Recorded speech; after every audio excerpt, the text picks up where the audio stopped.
Hurmatli NBN obunachilari, bugun bizda NBN ofisimizda xursandchilikning sababi Pardayev Shirg'uz akamlarni xonadonlarda xursandchiligim, xudo xolasa.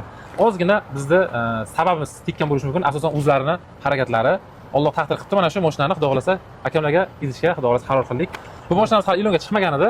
Akalarimizdan hangama qilib ancha gapimiz tushib qolib, mashinani bularga qilib berishga qaror qildik. Mashinani bor yo'q 1 yilga olishdi, lekin yarim yilda biridan chopib olib ketaman deb xudo xolasa va'da qildilar. Aka, nimaga aynan NBN? Boshqa joydan olsangiz bo'lmasmidi? O'zingiz ko'rgan, kechirgan narsangizni gapirib bersangiz bizda obunachilarimizga. NBN'da Instagramlaringizda, Telegramingizda tomosha qilib boraman hamisha.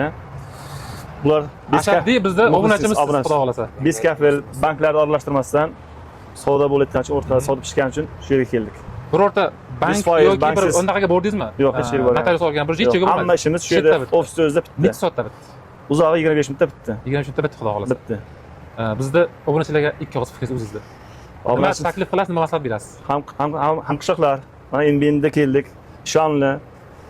Uyalmay kelib, shu yerdan mashina savdo qilib ketishlaringiz mumkin. Niyatlarini butkib keldilar, mashinaga bo'ldilar xudo xolasa aka. Bu yerda hech qanaqa yo'lg'on boshqa narsa yo'q, bu kiyishilgan narsa yo'q. Keldilar, gapimizga to'g'ri keldi, mashina xarid qildilar. Muborak bo'lsin. O'yli turlarini vaqtida qiling. Xohlasa. Yarim yilda emas, undan ham vaqtliroq kuting. Alloh davlat berib, bundan ham vaqtliroq. Bundan ham kattalarni olavering. Tabriklayman. Damas sizniki mana hujjatlari.